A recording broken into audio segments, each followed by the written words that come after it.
He worked in the United States for almost 9 years, cleaning floors, carrying boxes, enduring cold and hunger, all to build a home in his native land. But one ordinary Sunday, 7 men knocked on his door, and in a matter of minutes, he lost everything except what he had built with love and faith. What happened next will move you. If you enjoy inspiring stories, hit like, subscribe to our channel, and turn on notifications so you don't miss any of our content. And tell us in the comments where you're watching this video from. We'd love to hear from you. The mountains of Olancho in eastern Honduras have a particular way of speaking to silence. When the wind blows through the pines and shakes the roofs of scattered houses, you can hear old stories that no one finished telling. There, where time seems to pass more slowly and nights arrive with thick air of memories, Mateo returned, but not as he wanted. He returned because they forced him to. The townspeople saw him arrive on an ordinary November afternoon, when the sun was already setting behind the hills and dust rose from the road like a curtain that obscured everything. He carried no luggage, just a torn backpack, an old coat, and a pain in his eyes that didn't match his recently turned 30 years. "Isn't that Julian's son?" asked a woman upon seeing Mateo get off the bus in the central plaza. "Yes, it's him, but he's thinner and more alone," another replied, lowering her voice. Mateo walked with a firm step, but inside him everything was crumbling. He recognized every stone on the path, every tree twisted by September winds, but nothing felt the same, because he was no longer the young man who left dreaming of changing his life. Now he was a deported man, forced to leave behind everything he had worked for nearly a decade. His parents' land was on a hillside, just over 30 minutes walking from the center of town.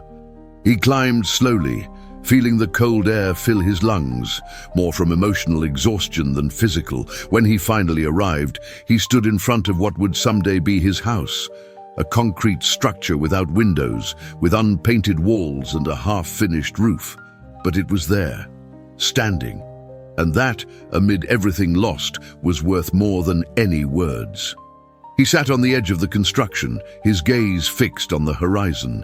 The place was covered by a light mist that enveloped everything with a calm that contrasted with the chaos he had experienced weeks before. He remembered his departure, remembered the shouting, remembered the cold handcuffs, remembered how his hands sweated when they put him on the plane without even allowing him a phone call. Night fell quickly. The crickets began their song, and the first lights of the village turned on like scattered fireflies. Mateo took an old jacket from his backpack and a bag with stale bread. That was his dinner, and as he slowly chewed, thinking about what he would do the next day, a solitary tear escaped. Not from weakness, but from everything he had endured until then. He slept on a thin mattress covered with cardboard in a corner of what would be the main bedroom. The unfinished roof let in the wind, and stars shone as if wanting to keep him company. Despite the cold, Mateo slept with the serenity of someone who at least knows he's not on the street. The next morning, he woke to a rooster's crow and the murmur of trees. He went to a nearby stream to wash his face and drink some water. Upon returning, he found a figure standing in front of the house, his uncle Leonel, a robust man with a hard gaze and few words. "You're back," he said, without judgment, but with some compassion. "They kicked me out," Mateo replied, shrugging. Leonel didn't ask anything else. He just extended a cloth bag with homemade bread, coffee in a thermos, and a package of beans wrapped in banana leaves. "Around here, there's not much to explain. You just have to start over," he added before turning away. Mateo said nothing, but in his eyes, a spark ignited that hadn't been seen since he first crossed the northern border. The following days were filled with cleaning, repairs, and plans. He had almost nothing, but he had the most important thing: a place, land, a structure, and a story he wasn't willing to let die. He started asking for credit at the town hardware store, offering to help with small construction jobs, looking for ways to gather what little he could. The hands that once washed dishes in a Texas restaurant now laid blocks, measured walls, and carried buckets of concrete. Curiously, no one looked at him with pity. They looked at him with respect, because they knew what it meant to leave. They knew what it cost to return. One afternoon, while placing an improvised board as a door at what would be the main entrance, Mateo stopped to observe his surroundings. The sky was turning orange, and the wind carried the smell of pine and firewood. He closed his eyes for a moment, took a deep breath, and said to himself quietly, "They didn't take everything from me. I still have this, and with this, I'm going to start again." That thought gave him strength. The mountain wasn't just his home, it was his refuge, his new starting point, and also the place where he would soon discover that not everything was lost, that something much bigger was on its way. Because sometimes, what one believes is the end is barely the beginning. Mateo was 21 when he crossed the border for the first time. He did it with an empty stomach and blistered feet after walking for more than 7 days.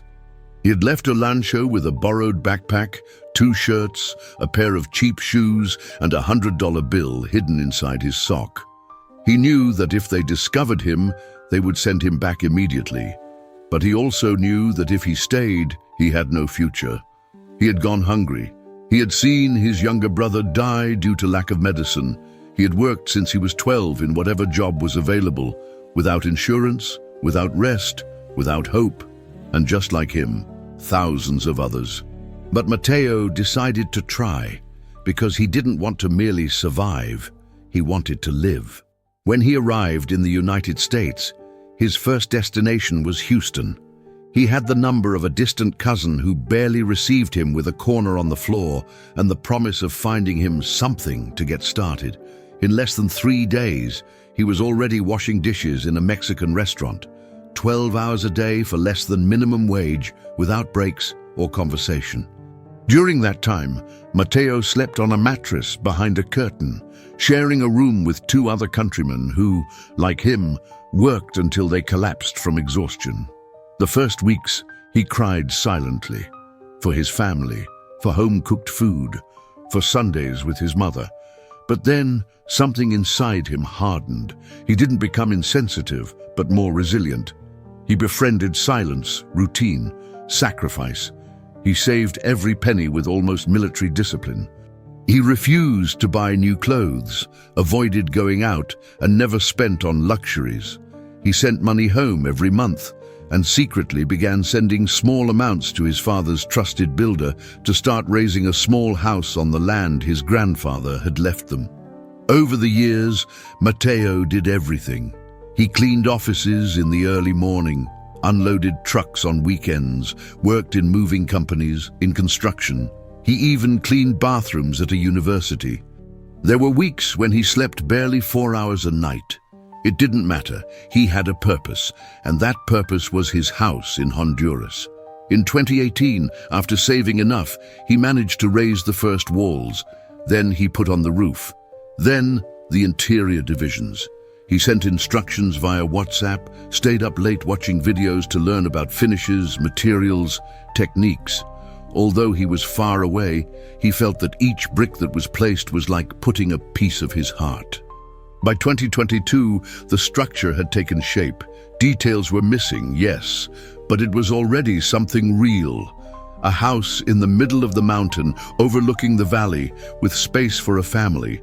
A place where someday he dreamed of seeing his children run. Where he thought of receiving his now elderly mother and saying, "This is yours too." But everything changed on an ordinary morning. It was Sunday. Mateo had gone out to do some shopping. He was returning in his beat-up little truck when he passed through a yellow light, perhaps a bit too fast. Immediately, a patrol car stuck close behind him. They pulled him over.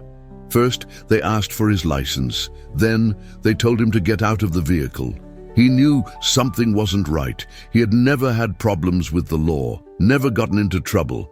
But when the officer checked his name in the system, his face changed. "You have a pending deportation order," he said, without even raising his voice. "What are you talking about, officer?" asked Mateo, feeling his stomach tighten. "An order from 8 years ago. Apparently you never showed up for your appointment with immigration." Mateo felt the world collapsing around him. That appointment. He vaguely remembered something about that. But at that time he didn't speak English well, had no guidance, no lawyer, no idea. He thought that over time it had been nullified, that it had passed. But no, it was still valid, and that was enough to remove him from the country without trial, without explanation, without goodbyes. In less than 2 hours they handcuffed him, put him in a cold cell, and left him incommunicado. He couldn't notify anyone. He couldn't collect his things. He couldn't even cash his paycheck for the week. He couldn't even call Isabel, his partner. Only on the 3rd day did they let him make a call. It was from a dirty phone in a noisy room. Isabel cried on the other end. She promised she would do the impossible to help him. But the process was rushed. 4 days later, he was already on a plane back to Tegucigalpa. They expelled him with just the clothes on his back, jeans, a t-shirt, and the old shoes he had worked in that day. His phone, his wallet, his papers, everything stayed there. They left him at the airport like a lost package, as if those 9 years of sweat, cold, and hunger hadn't meant anything. When he got off the plane, he didn't know whether to laugh or cry. He was back in the land where he was born, yes, but not by choice. He had returned by obligation, with empty hands, with a closed bank account, with a heart in pieces. But then he remembered something. The house. It wasn't finished, but it was there. And that, at that moment, was like a plank in the middle of the sea. A hope, a reason to keep breathing. Because even though they had deported him without warning, they hadn't completely taken away his dream. The night Mateo returned to Olancho, he fell asleep in a corner of his own unfinished house. The wind crept through the gaps in the unplastered walls, and the half-installed roof barely protected him from the cold early morning breeze. Even so, he slept. Because although the bed was hard and the floor still bare cement, at least it wasn't the street. During the return flight, in that uncomfortable seat by the window, Mateo hadn't thought much. His mind was blank, as if his brain refused to process the magnitude of what had just happened. But upon stepping on Honduran soil, when he left the airport wearing only what he had on and saw the tired face of his cousin Marvin, who came to pick him up, something inside him ignited. It wasn't anger, it wasn't sadness, it was survival. The little house he had started building years ago stood on top of a small hill. From a distance, it looked more like a promise than a reality. The structure was there, 4 rooms, a bathroom, living dining room, and a small kitchen that still had no connections. It had no windows or doors. The walls were grey, unpainted, and the floor full of dust. But it was his. He had built it with his hands from a distance, brick by brick, while working in restaurants, moving companies, and construction. He had sacrificed meals, rest, and even birthdays for every penny he sent, and now that effort was all he had. Marvin left him at the entrance and gave him a pat on the shoulder. "Here we are, cousin. It's not what you expected, but it's something, and something is better than nothing." Mateo thanked him with a gesture and stood looking at his house for several minutes without moving. He had dreamed of this moment so many times. He had imagined returning with money, with tools, with a peaceful heart, but not like this, not without luggage, not deported. He remained alone. He entered and explored the interior as if it were the first time. He touched the walls, walked the hallways, sat on the frame of a window that didn't yet exist. He stayed silent, letting reality slowly settle in his chest. The following days were hard. He had nothing. No bed, no kitchen, not even a glass to drink water. Just a backpack with dirty clothes and an old notebook with contact numbers, almost all outdated. He walked to town every morning looking for work. He offered his help as a bricklayer, loader, helper for whatever was needed. Some recognized him. Others just saw a man with tired eyes and hands hardened by work.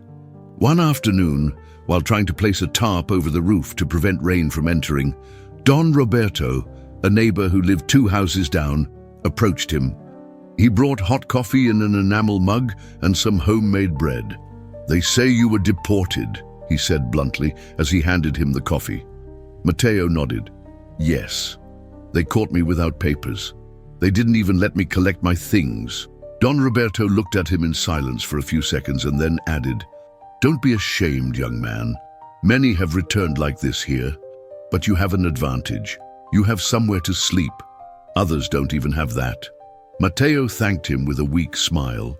He knew the comment was right. The house, though incomplete, was his refuge. A half-finished roof was better than sleeping on a bench. And each day that passed, each small repair he managed to make, was one more step forward. With the little he earned from odd jobs he found, he began to buy basic things: a portable stove, an inflatable mattress, a large bucket for washing clothes. His uncle Leonel lent him some tools, and with that he began to work on his own land. He cleaned the yard, reinforced some columns, covered cracks that had formed with humidity. Days passed, and the house began to look more like a home. Even though it was slow, even though the money wasn't enough, Mateo didn't give up. He had spent too many nights dreaming of seeing that house finished to let it fall now. One morning, while digging a ditch to install the drainage, he received a call from an unknown number. When he answered, he immediately recognized the voice. "Mateo, it's me, Isabel." He stayed silent for a few seconds, swallowing. "Where are you? Are you okay?" "I'm fine," she replied, with a trembling voice. "I just wanted to know if you arrived, if you're alive." Mateo closed his eyes. Finally, after everything, hearing her gave him a little peace. "I'm here, at the house. It's not ready, but it's all I have. That's already plenty, Mateo. Believe me." The call was brief but meaningful. It was the first time he felt a small ray of light amid so much darkness. That night, as he placed a candle on a cement block, he sat on the floor of what would someday be his living room. Silence enveloped him, but it no longer crushed him. And he thought, for the first time since his return, that perhaps not all was lost. Because as long as there was a wall standing, as long as he had a roof, even if it was made of poorly nailed sheets, as long as he could breathe and work, there was still a way forward. And that path, though steep and full of stones, would lead him back to what he once dreamed. The story of how Mateo was deported didn't begin the day the patrol stopped him. No. That story had begun 8 years earlier in 2014, when he had just crossed the border, full of fear and not fully understanding the language or the system. A paper, an appointment, a hearing. Things that at that moment he didn't clearly understand and that over time he believed had simply been forgotten. But in the United States, nothing is forgotten. Everything is recorded. Back then, Mateo had been briefly detained upon entry. They released him with an order to appear before an immigration judge.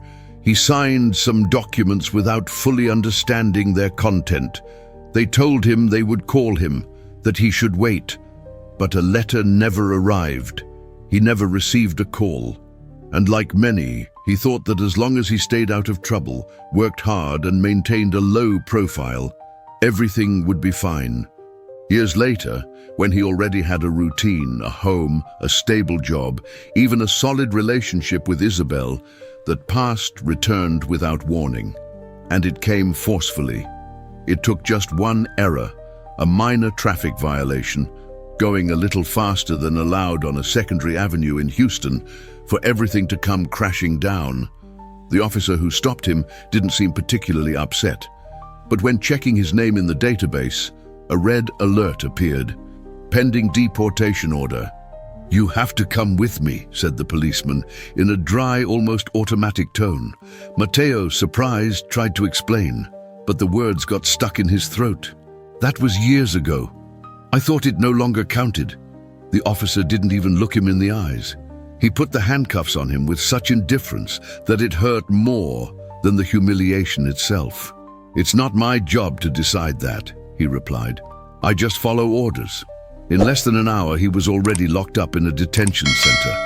A cold cell shared with 5 other men, all in the same situation: Latinos, workers, illegals. Some cried silently. Others talked about their children, their wives, their homes, their fears. Mateo stayed quiet. His head wouldn't stop going over and over what he could have done differently. After 72 hours, they brought him before an immigration officer. Not a judge, not a lawyer, just an official with a desk, a computer, and a long list of cases to close. Mateo tried to tell his story, explained that he had a house under construction, that he lived with a woman, that he worked from sunrise to sunset, that he hadn't harmed anyone. But on the other side of the desk, there was no compassion, only protocols. "You have an active deportation order from 2014. You didn't appear at the hearing. There's nothing more to discuss." But I didn't understand. The letter never reached me. Nobody explained anything to me. That doesn't change the situation, sir. You had the responsibility to inform yourself. You're going to be deported in the next few days. And so it was. 4 days later, without being able to contact a lawyer, without recovering his belongings, without notifying his employers or Isabel, Mateo was put on a plane bound for Tegucigalpa. During the flight, he didn't talk to anyone. He just pressed his hands on his knees, as if that could contain the internal collapse. Part of him felt defeated, yes, but another part, the most stubborn one, refused to give up. The pain of losing his life in the United States was profound. He had invested almost a decade of his existence building a future that now crumbled in a matter of minutes. But more painful still was realizing that everything came down because of a lack of information, because of a past era he thought was buried. In Honduras, now installed in his half-built house, Mateo couldn't stop thinking about it. He felt a mixture of anger, frustration, and sadness. He blamed himself for not seeking legal help, for not learning the language better, for not being more cautious. But he also knew that thousands like him had gone through the same thing, that the system wasn't designed to facilitate understanding, but to push those who didn't fit into it into oblivion. One afternoon, while cleaning cement remains in the unfinished bathroom, he found an old notebook where he had noted years ago all the money transfers he made from the United States. He reviewed each figure, each date, each name of hardware store in Olancho where he had bought materials. It was his testimony, his evidence that it wasn't in vain, that those years, although brutally ended, had borne fruit. That night, sitting in front of the doorless entrance, Mateo wrote for the first time since his return. He didn't have a cell phone, but he did have paper and pencil. He wrote a letter to himself, not to complain, but to remember. Mateo, many things failed you. You failed too, but you're still standing.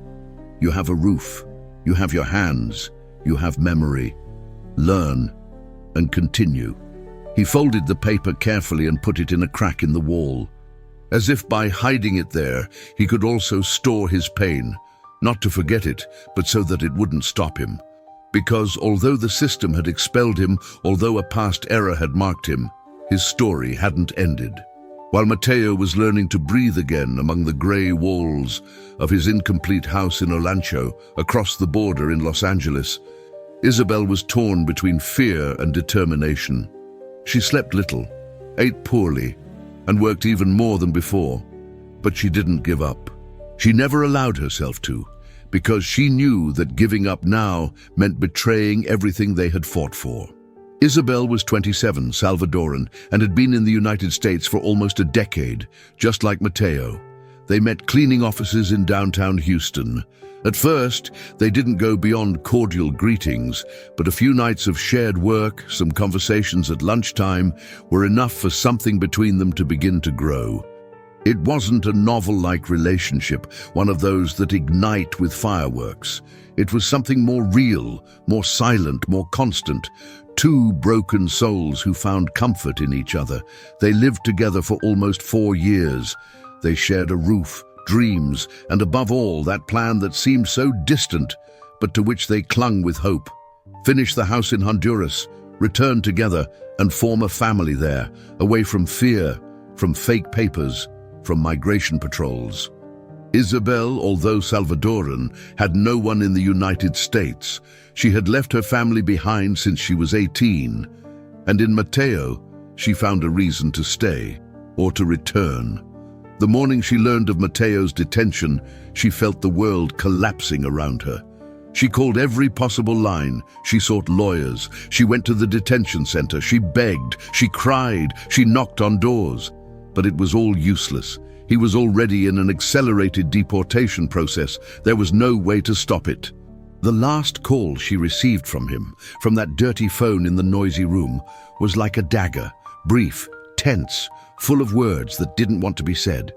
And when the call ended, Isabel stayed for hours with the cell phone stuck to her ear, without moving, as if refusing to hang up could reverse the inevitable. But instead of sinking into sadness, she began to move. With rage, with love, with everything she had left. She checked every saved penny, she sold some things, she asked for favors. And she began to buy what Mateo could no longer buy from there. Appliances, utensils, construction materials. She put together packages and sent them by courier to Honduras with the help of a trusted friend. Boxes with tiles, bathroom fixtures, a small stove, and even part of the kitchen set they had chosen together in a discount store in Pasadena. But behind all that effort, there was a secret. A week before Mateo's detention, Isabel had begun to feel different. Tired, with nausea, strangely emotional. At first, she attributed it to work stress, to sleepless hours. But when the delay in her period was evident, she knew. She was pregnant. The day she bought the test, she did it alone, in the bathroom of the apartment they shared. She cried when she saw the 2 lines, not from sadness, but from fear. The plan had always been to have children, but not like this, not in the midst of chaos, not when both were illegal, not without health insurance, not without guarantees. She thought about telling Mateo immediately, but the news paralyzed her. And then, when they detained him, fear became a wall. How to tell him, in the midst of everything, that they were going to be parents? How to burden him with that just when they were tearing him away from his life? She kept silent. She processed it alone. She got up every morning with an upset stomach and a torn soul, trying to maintain composure in front of her co-workers. Some knew her situation. One of them, Teresa, was the one who supported her the most. "That child is going to be born with a strong story," she told her once, while they were packaging products in a warehouse. "And you're going to be the bravest mom I know." Isabel clung to those words like someone clinging to a rope in the middle of the void.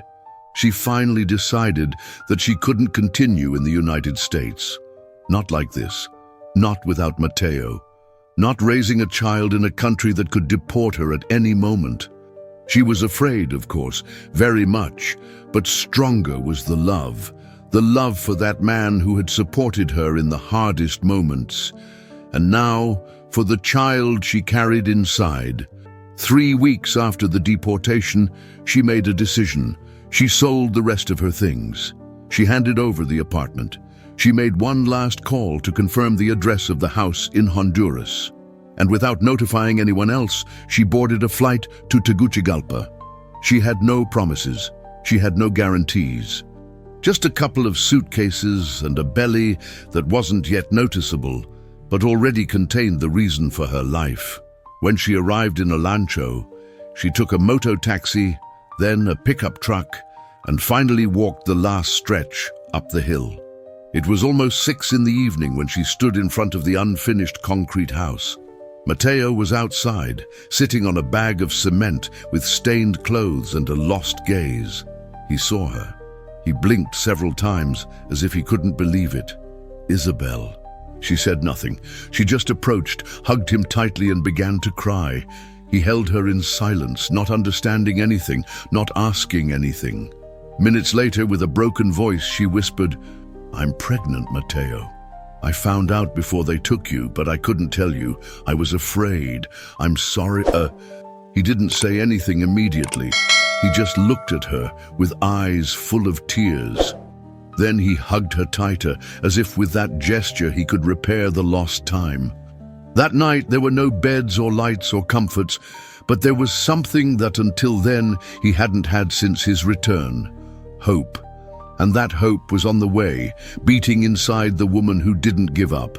If you're enjoying this story, hit like, subscribe to our channel, and turn on notifications to stay up to date with all our content. The air at the top of the hill became different since that afternoon.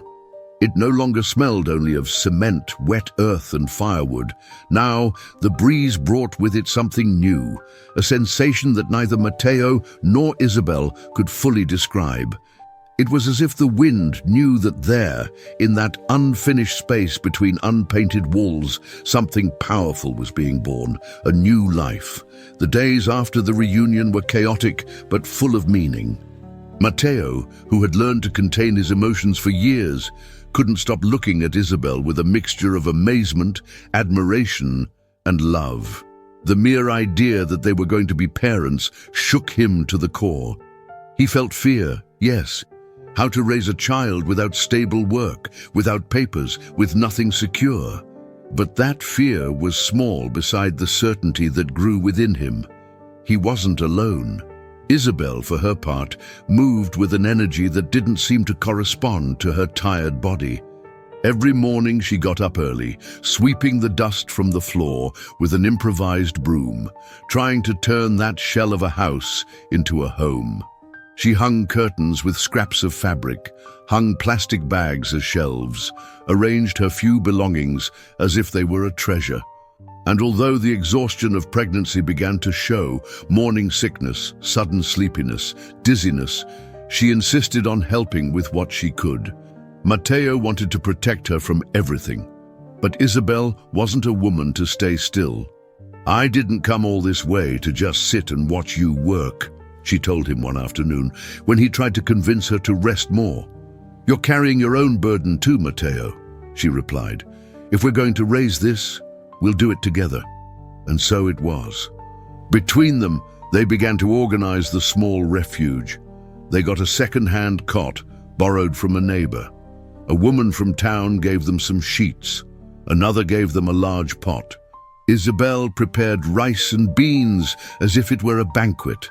And every night, they ate under the light of a battery lamp that Matteo had managed to buy with a small masonry commission.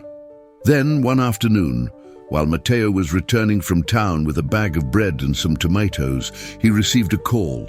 It was an unknown number. He hesitated to answer, but something inside told him he should. "Hello," he answered with an alert voice. "Matteo Ramirez?" asked a male voice, serious but not aggressive. "Yes, it's me. Who's speaking?" "My name is Jaime Garcia. I'm an immigration lawyer. Isabel asked me to contact you. She told me you had an accelerated deportation recently, and I want to help you understand if there's still something we can do." Matteo stopped in his tracks. The words left him blank. "A lawyer?" he repeated, as if not believing what he was hearing. "That's right. She sought me out in Los Angeles before traveling. She left me all the documents she had. She explained her case and yours. I didn't promise her anything, but there are some inconsistencies in your file. There might be a possibility to appeal, to file a motion. It's not certain, but it's worth trying." Matteo couldn't speak. His legs were trembling. "So, I could return. With a long and well-documented process, maybe. But beyond that, there are options for you from Honduras to regularize your situation based on your future paternity." "I don't promise miracles, but I promise to fight." Matteo hung up with his heart pounding in his throat. He walked faster toward the house, with the bread under his arm and the tomatoes about to fall from the bag. Isabel was waiting for him sitting on a stone, with her hands on her belly. When she saw him arrive with that expression on his face, she knew something important had happened. "What happened?" she asked, standing up. Matteo approached, hugged her tightly, and then whispered in her ear, "Thank you for seeking help, for not giving up, for doing what I didn't know how to do there." Isabel broke down in tears, a soft cry, one of those that make no noise, but that relieve like rain on dry land. That night, for the first time since he was deported, Matteo slept peacefully. Not because he knew what was going to happen, but because he understood that although they had expelled him from the United States, they hadn't managed to tear him away from his destiny. There was still a battle, there was still hope, and above all, there was still love. The lawyer's call didn't change everything immediately. It didn't bring magical solutions or certainties, but it planted a seed, a possibility. And in a life like Matteo and Isabel's, a single possibility was enough to start rebuilding the world. Meanwhile, up there on the mountaintop, between unpainted walls and unceramic floors, they continued building, brick by brick, with their hands, with their hearts, with their souls. From the moment Isabel revealed her pregnancy and Matteo received the unexpected call from the lawyer, the house ceased to be simply an unfinished project. Something within both of them changed. What before were cold concrete walls, now transformed into a symbol of resistance, of future, of family. The echo of footsteps in empty rooms no longer sounded sad. On the contrary, each space filled with the imagination of what would come.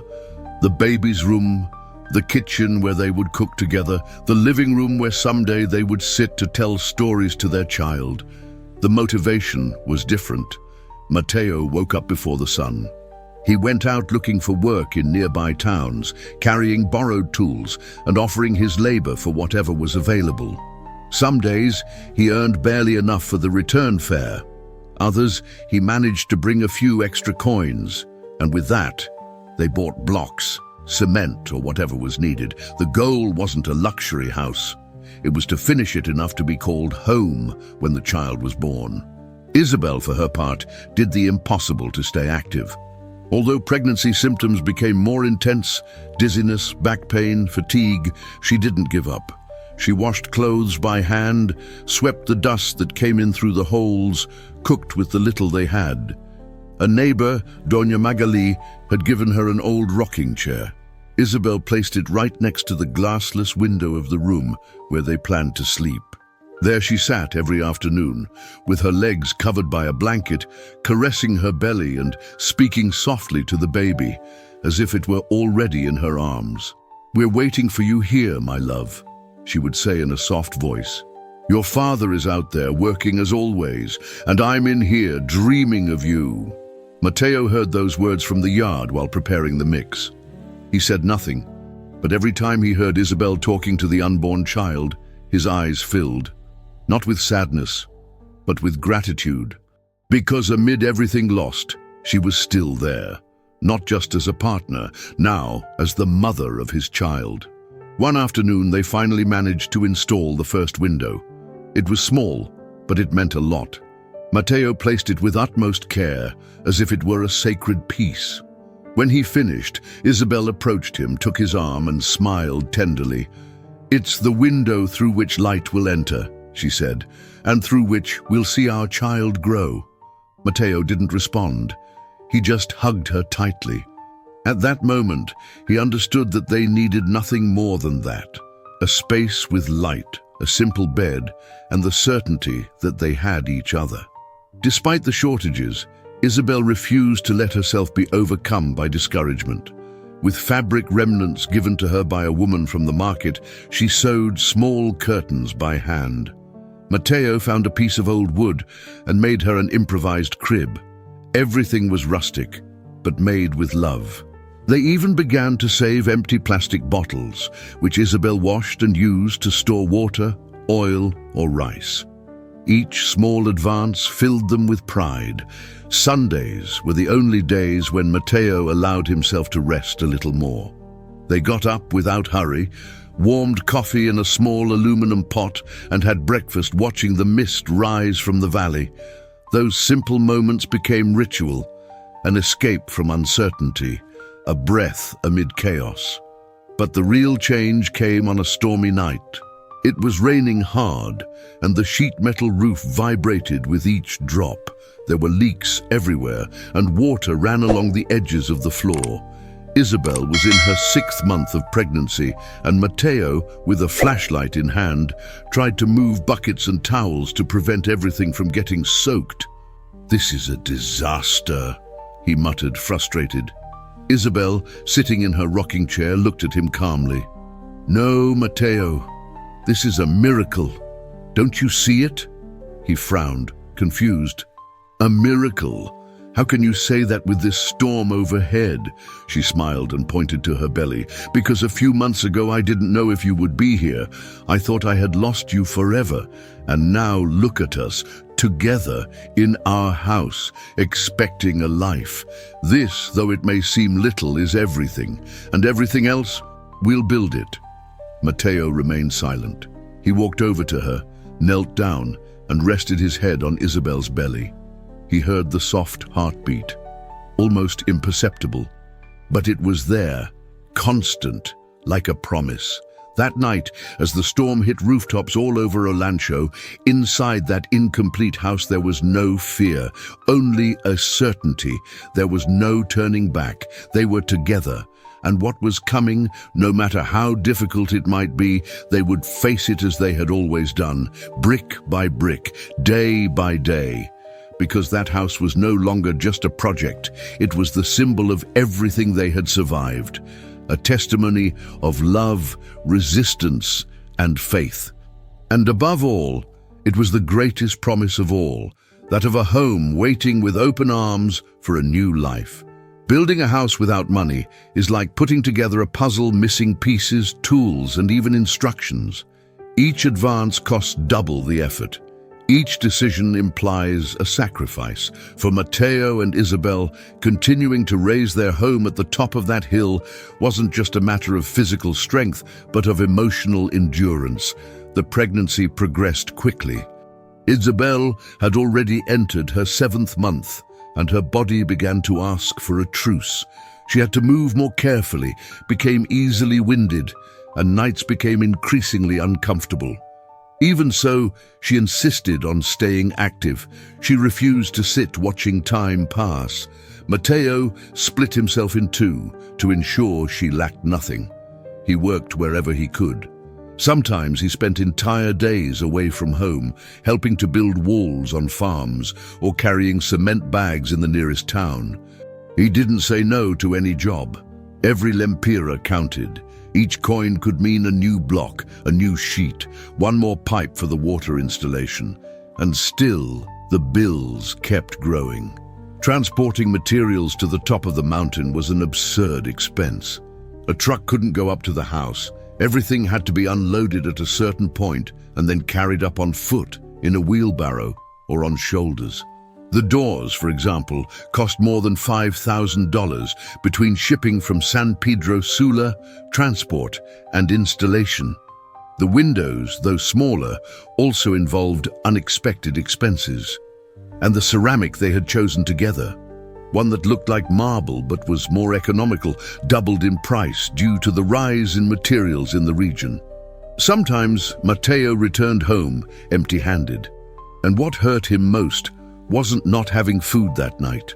It was seeing Isabel sitting in the rocking chair, trying to hide her concern, pretending everything was fine. "Don't worry," she would tell him, always with a serene voice. Sometimes, standing still is also moving forward. But Matteo didn't know how to stand still. He had been running since he was 21, crossing borders, carrying boxes, surviving. Stopping was almost like betraying himself. One afternoon, while placing a new door in what would be the baby's room, Matteo broke down in tears, without warning, without explanation. His strength simply collapsed. He knelt in the middle of the dust, with fingers full of glue, and let it all out. "I can't anymore.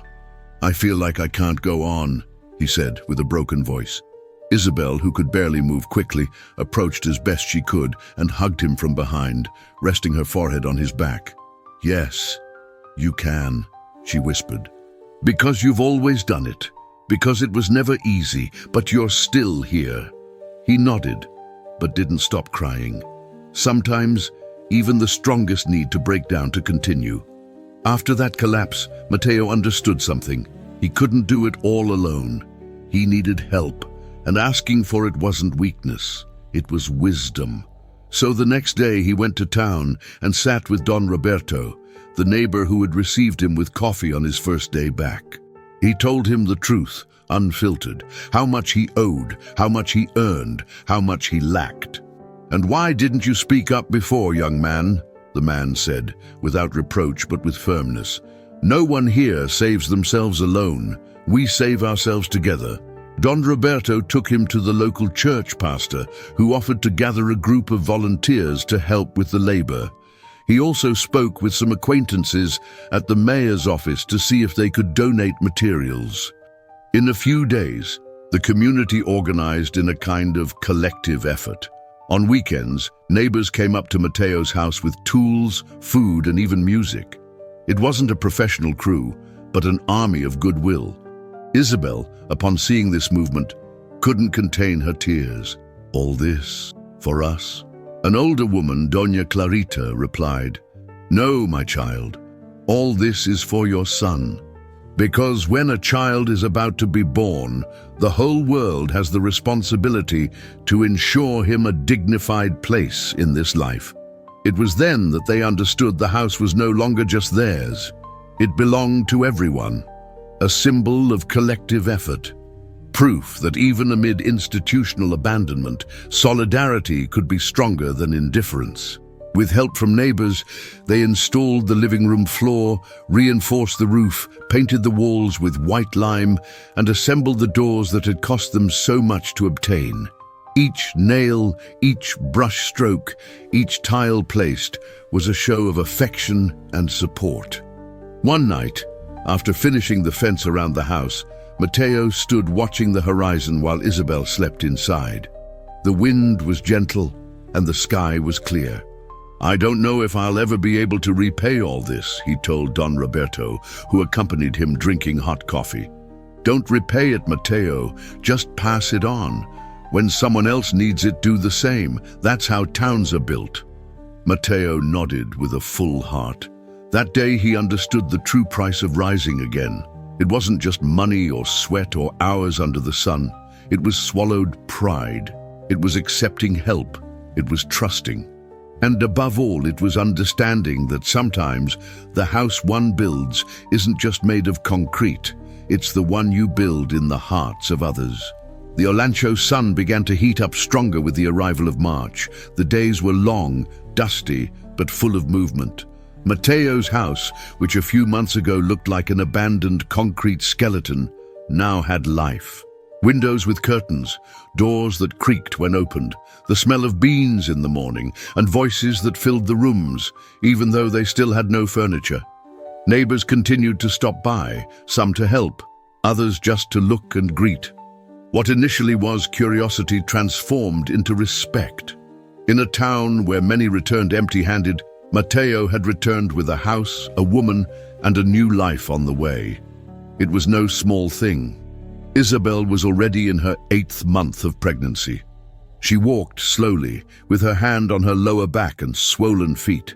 Even so, she refused to stay in bed more than necessary.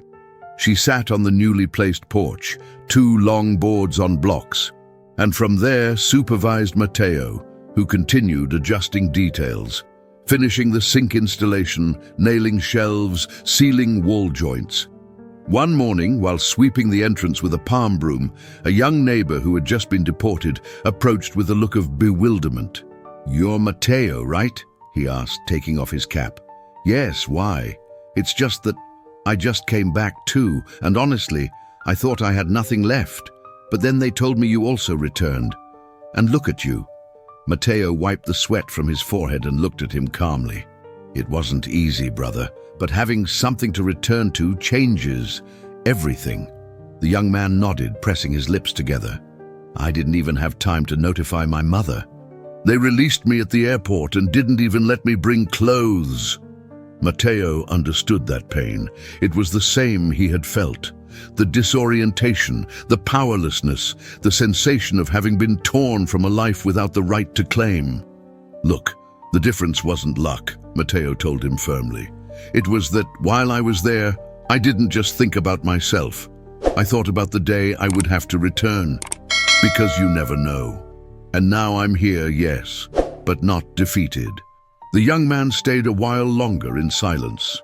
Then he said goodbye with a strong handshake, and thus, one by one, others like him began to arrive, some on the advice of neighbors, others by simple chance, deportees, young people, broken men, women with children in arms, all with the same emptiness in their gaze and the same unasked question, "What now?" Matteo never offered himself as a leader, but little by little he became an example. Not because he had answers, but because he hadn't given up. He shared what he knew, lent tools, offered contacts of those who had helped him. Isabel, from home, cooked a little more to feed whoever showed up.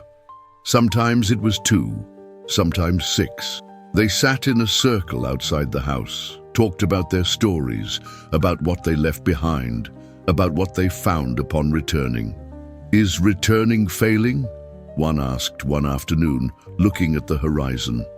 Matteo thought for a few seconds before responding, "Failing is staying down, returning is starting over."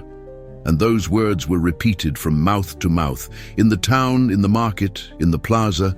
Matteo, who returned with empty hands but a full heart, became a kind of symbol, and not for being perfect, but for continuing to walk when everything seemed lost. As days passed, Isabel began to prepare things for childbirth. A midwife from town offered to help. Matteo fixed a small space inside the main room where they placed the handmade crib, some blankets embroidered by Doña Clarita, and a shelf with diapers, baby clothes, and even a stuffed animal that a neighborhood child gifted with shyness. One night, as the sky filled with stars and the cool breeze entered through the now closed glass window, Isabel and Matteo sat on the porch. They didn't talk much, they just held hands. "Did you ever think we would be here like this?" she asked, caressing her belly. "No," he replied with honesty. "I thought I would break inside when they deported me. I thought I would hate this place. But look at us." She smiled at him, tired but serene. "I was afraid too, of being alone, of raising a child without you. But in the end, we're together, and that changes everything." Matteo kissed her hand tenderly. Returning wasn't what we planned, but it wasn't the end either. "It was the beginning," Isabel said, and in that shared silence, without the need for grand promises or beautiful words, both understood that true success wasn't measured in dollars or square meters. It was measured in having hope again, even after having lost everything. Matteo walked through the house that night like someone walking through a dream.